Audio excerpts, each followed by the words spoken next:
Have you ever witnessed a silence so thick, so suffocating, not born of respect, but of hurt? A silence that didn't honor anyone, but instead exposed the quiet violence of doubt? NASA, huh?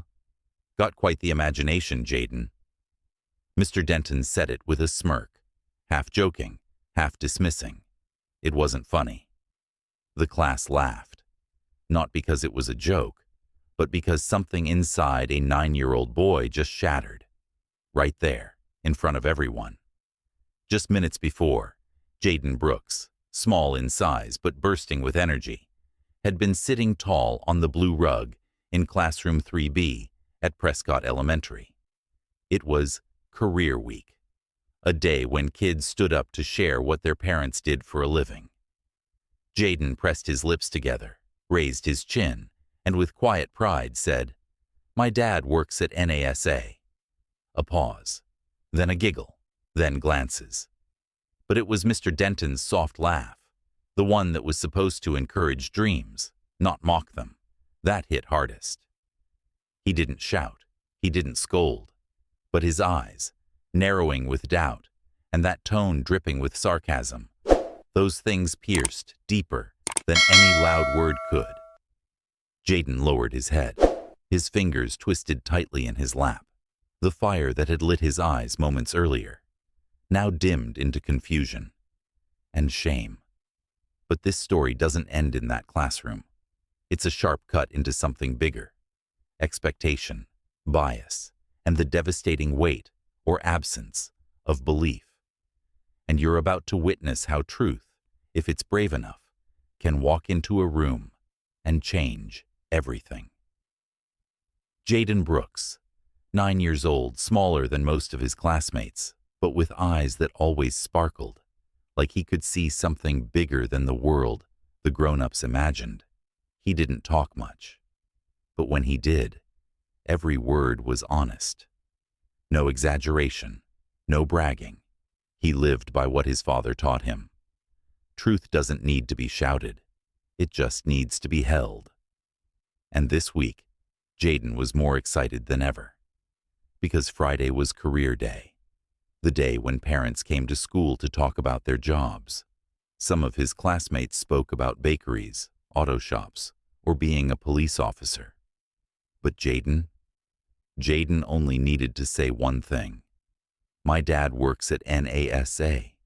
He had practiced in front of the mirror. He had drawn a poster with a space shuttle on it. He had rehearsed his opening line over and over again. "My dad designs communication systems for spacecraft." He wasn't afraid of messing up. He was only afraid of not doing justice to how amazing his dad really was. To Jaden, this wasn't just a school presentation. It was a chance, a sacred moment, to speak his biggest pride out loud.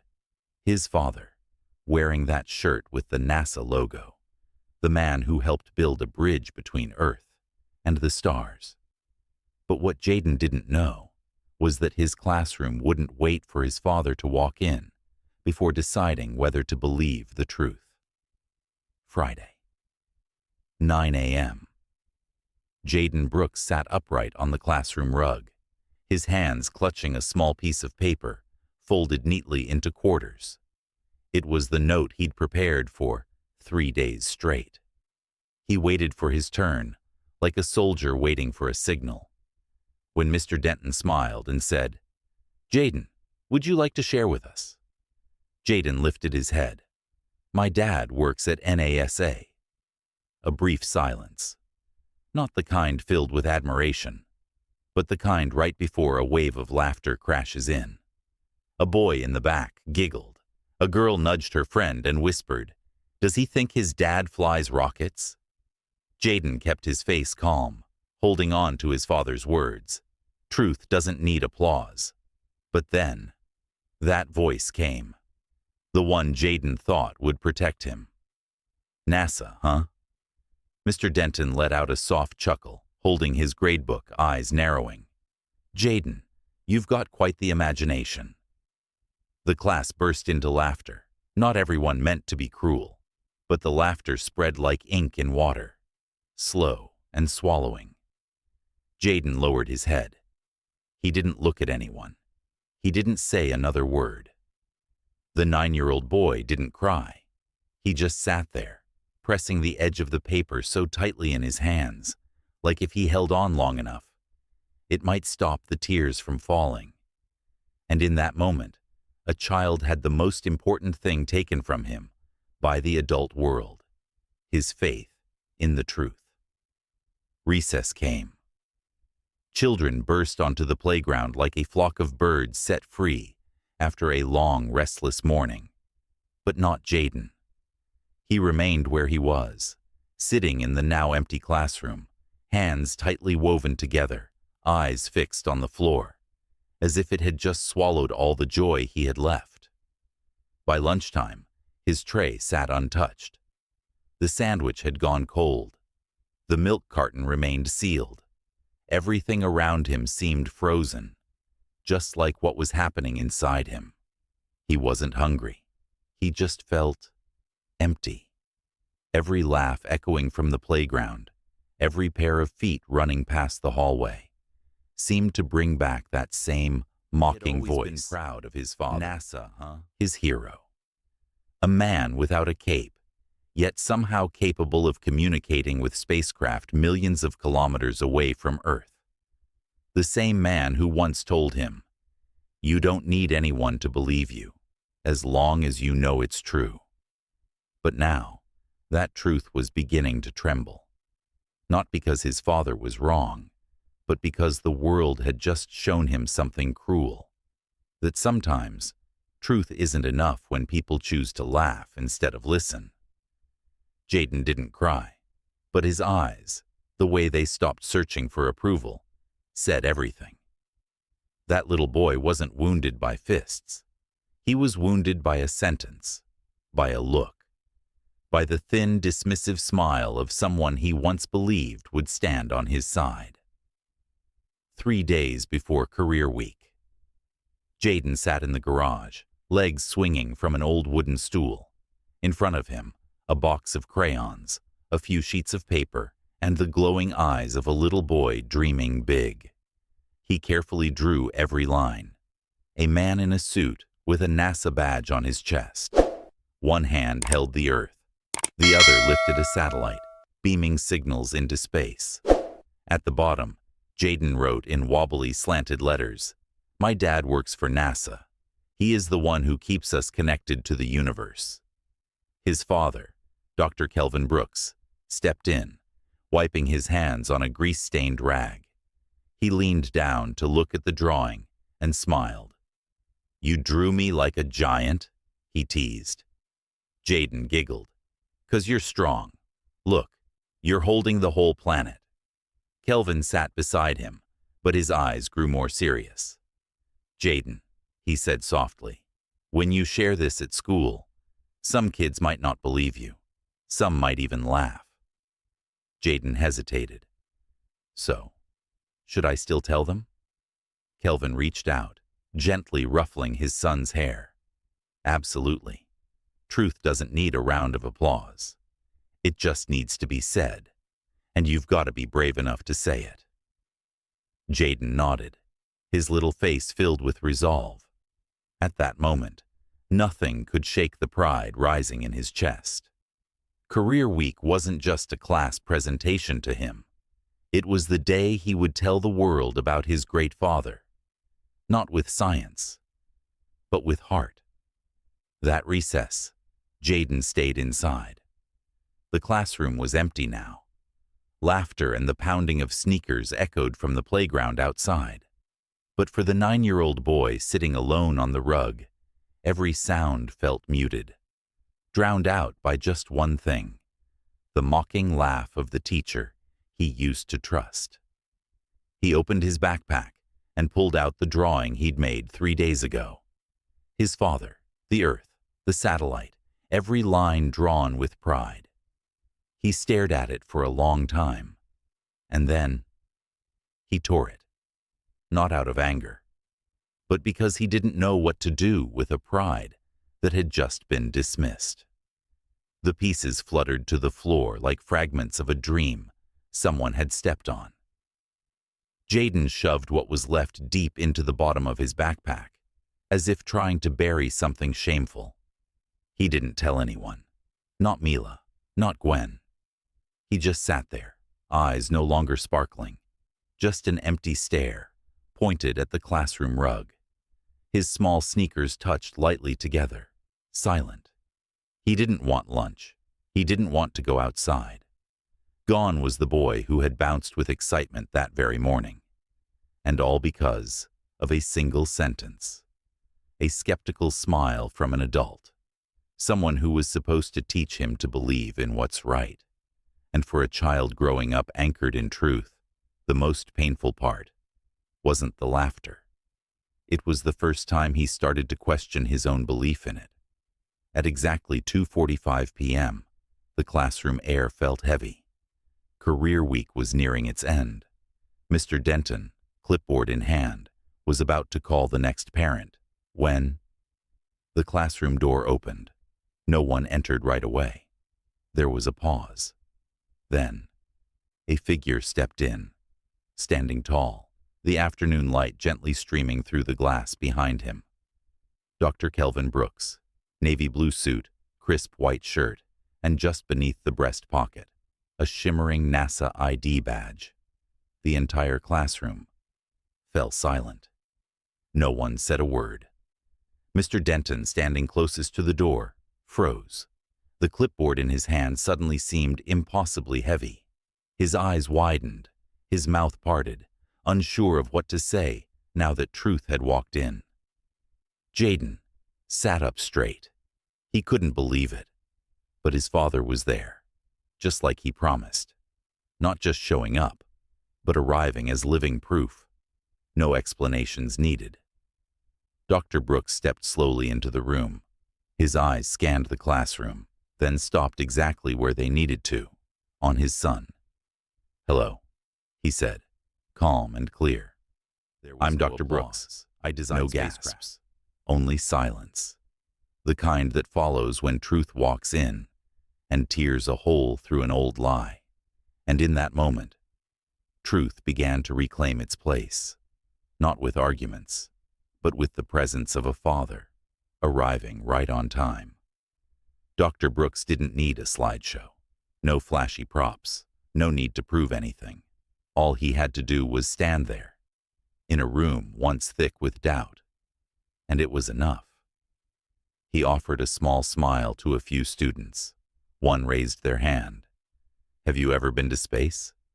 He chuckled. "Not yet, but I've helped a few spacecraft get there." This time, the laughter was light, not mocking, but real, the kind that comes from admiration. He showed a few images.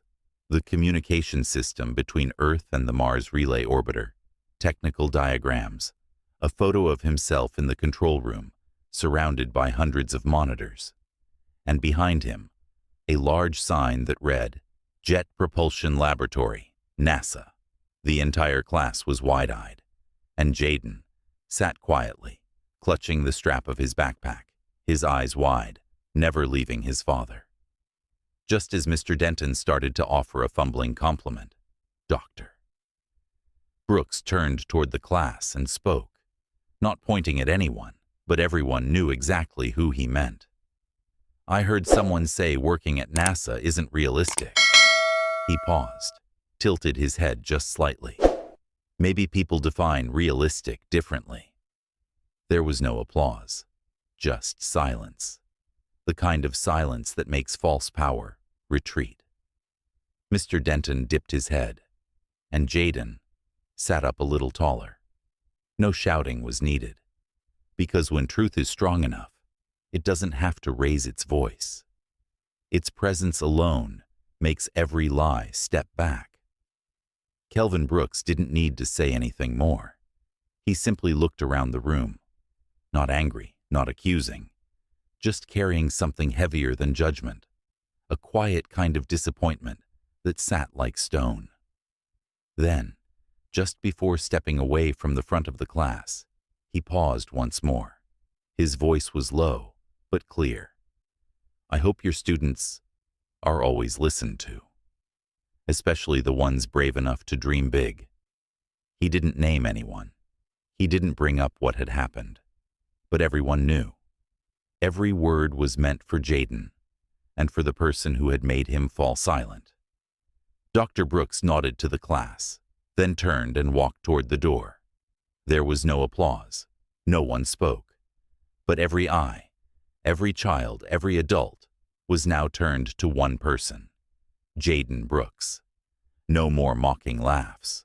No more whispers of unrealistic, just understanding. And slowly, almost imperceptibly, a quiet kind of respect began to rise. Jaden remained seated, hands resting on his desk, his eyes following his father. He didn't smile. He didn't cry. He just breathed deep, like he had just recovered something he didn't realize he'd lost.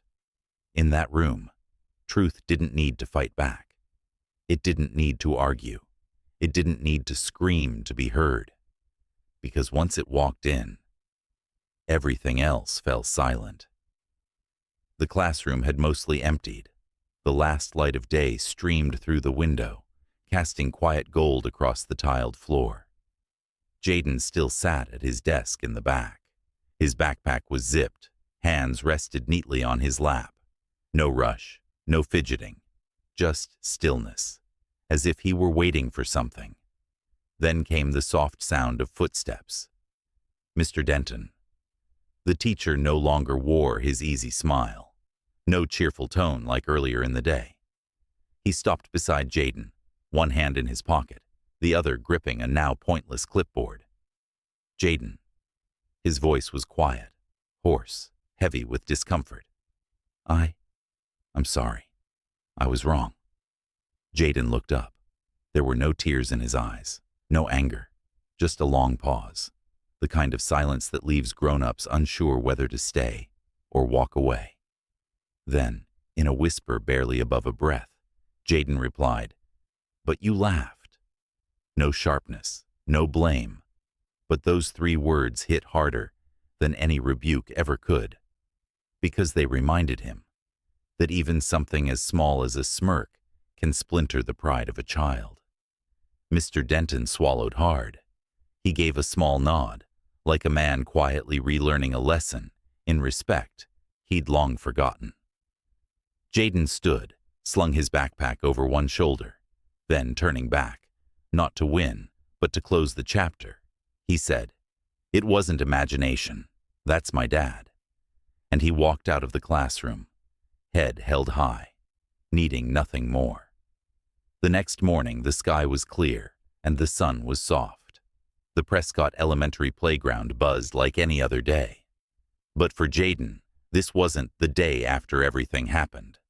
It was a new day, the 9-year-old one where the truth had been seen, with his worn-out backpack and a neatly pressed shirt, freshly ironed by his mom.